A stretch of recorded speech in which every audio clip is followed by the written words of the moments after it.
Guillaume Desplantes pour la France, et voilà, opposé à Sébastien Pilot aussi pour la France en finale. Olivia qui revient pour la finale du Allez, championnat de c'est parti. monde de canne de combat, catégorie en chaise, canne fauteuil. Me revoilà. Troisième fois. Et donc c'est parti. Ça va être un assaut intéressant parce qu'on a l'offensif à fond face à et un Guillaume très technique, plus jeune, moins expérimenté. Mais belle parade riposte déjà de Guillaume en jambes, et c'est la deuxième. Parade riposte, pour moi elle était bonne sa parade riposte. Alors on sent qu'il y a de la tension. Oui. Ça bouge moins, ça voilà. Et encore une fois parade riposte en jambes. C'est fait. Guillaume qui travaille beaucoup en parade riposte. Et touche sur la jambe aussi. Je ne sais pas si ça a été bien paré. Pour l'instant Guillaume qui se déplace bien touché. Et on voit Sébastien qui met beaucoup de pression comme on a vu tout à l'heure. Et qui force Guillaume à travailler en parade riposte. Qui travaille très loin. Et du coup qui a un peu de mal dans les armées. Alors Guillaume appréhendait cette rencontre après avoir vu Sébastien tirer. Ah oui, ils se sont jamais rencontrés? Non. D'accord, donc c'est la première fois. C'est la première fois. Ok. Bah, c'est chouette, du coup, grande nouvelle. Alors Sébastien était très content de venir pour pratiquer la canne fauteuil contre des adversaires. Contrôlez vos coups. De violence. Développer devant. Ouais. Donc Sébastien met beaucoup de touches. Et c'est la fin de la première prise. Mais oui, beaucoup de touches, mais... Peu valables, mais il y en a quand même dedans qui sont valables. Voilà, c'est toujours le problème des tireurs qui produisent énormément. Est-ce que dans le tas, combien sont valables? C'est au juge de faire le tri de tout ça. Exactement, travail difficile. Voilà. Surtout face à une grosse production. Oui, et puis en plus dans des postures qu'ils connaissent pas forcément bien. Parce que les juges travaillent beaucoup à la position du corps pour savoir si l'armée est correcte ou pas. Donc ils ont des images, ils ont des points de repère. Là, peut-être des points de repère qu'ils ont moins. Donc ça va demander plus de concentration, plus de focus à donner à l'assaut et pour trier. Donc on va voir comment aussi quand tout ça est fait. On fait toute confiance. Et les tireurs sont appelés à se rééquiper.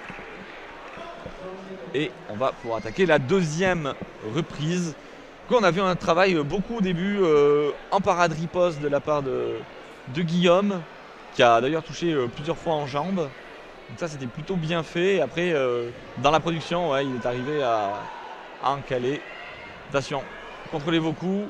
Problème de priorité pour Sébastien. Ça c'est en effet quand on produit beaucoup, on prend des parades riposte. Et si on ne s'arrête pas, on prend des problèmes de priorité. Voilà, déjà on essaye de prendre la position. Un jeu de mouvement, de placer mieux que l'adversaire. Voilà. J'ai pas vu si ça avait touché. Donc Sébastien. Guillaume s'approche de la sortie d'air et sortie d'air. Sortie d'air. Alors, qu'est-ce qui compte dans la sortie d'air? Est-ce que la roue anti-bascule qui est plus loin compte? Est-ce que toute partie du fauteuil compte? C'est une très bonne question qu'on ne s'est pas posée encore.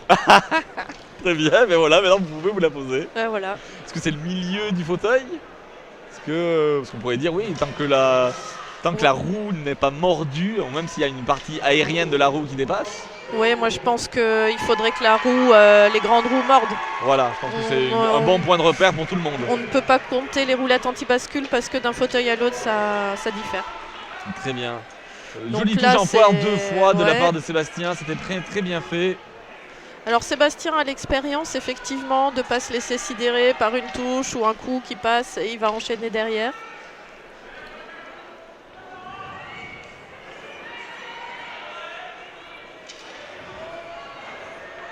Voilà, ils se tournent tous au...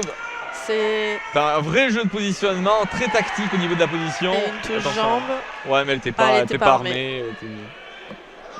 Attention aux distances, oui, on a vu les deux fauteuils très très proches, mais ils ont très très bien géré. On n'a pas vu du coup ce qu'on avait pu voir avant avec les fauteuils qui se rentrent dedans. Ils ont vraiment ils sont pas accrochés. hyper contrôlé tout ça. C'est très très chouette à voir. En tout cas, moi je découvre avec des grands yeux ouverts.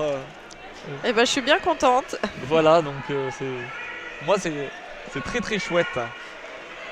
Et ce qui est présenté est un vraiment très très bon niveau, quoi. Donc c'est pas non plus. Voilà, je savais pas du tout à quoi m'attendre, mais c'est vraiment très très bien. Donc, merci à toi et puis à Sébastien et à Guillaume de présenter ce très chouette assaut. Je sais pas si vous avez des questions dans le chat. Alors je parle un peu moins tactique dans ces combats parce que je sais pas trop en fait, j'ai pas l'habitude donc c'est plus compliqué.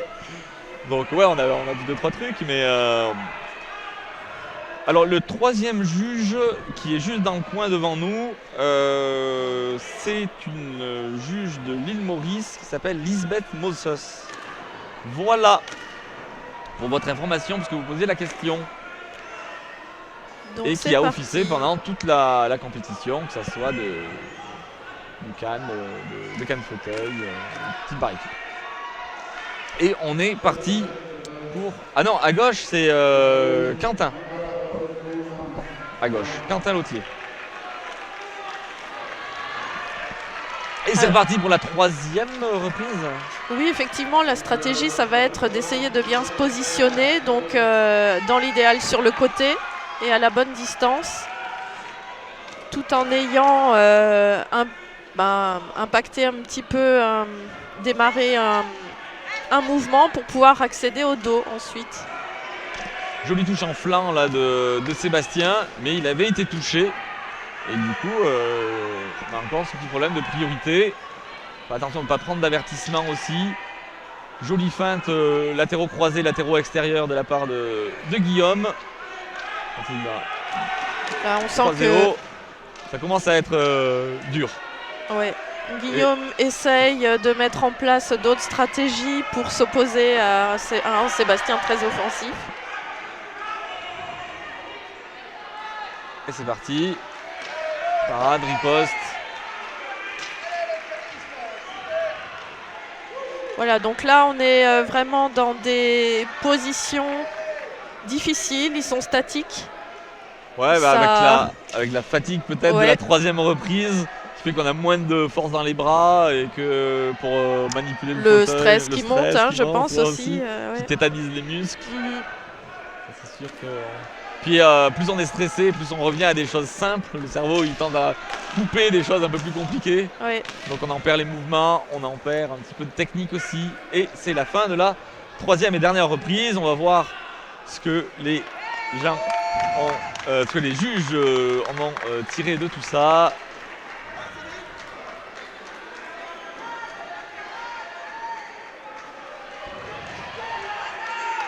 Et je n'ai aucune idée de l'issue de l'assaut. On va voir, on va laisser les juges. C'est leur taf après tout. Hein. Oui. Ils sont là pour ça. Ils sont là pour ça.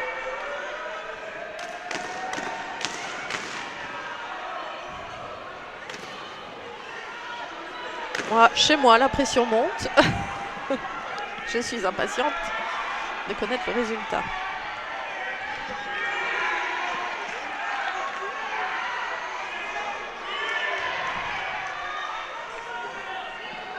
Et les résultats ont été donnés au délégué officiel.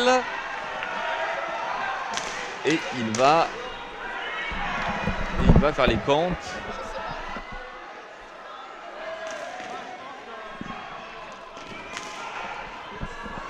On va voir, on peut me poser des questions, savoir qui on voyait vainqueur de cet assaut. Et on va attendre. Quel suspense. Oui, le délégué prend son temps. Il suit, il regarde les points. Alors, je ne sais pas du tout s'ils vont faire comme pour la compétition hommes et femmes, où ils donnaient un vainqueur par round, par reprise, ou s'ils font le comptant des points total. On va écouter.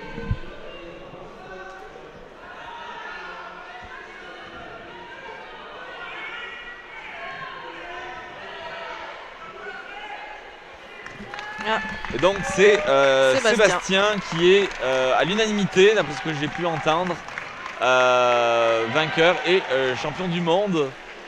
Et merci messieurs pour ce joli assaut. Alors je pense que c'est c'est la récompense pour Sébastien de l'expérience, parce qu'il tire quand même depuis 20 ans, voire plus. Donc dans un style offensif, dans la quantité, dans la production, il y a quand même des touches qui sont comptées par les juges, mais très bel assaut de Guillaume et du coup très belle deuxième place.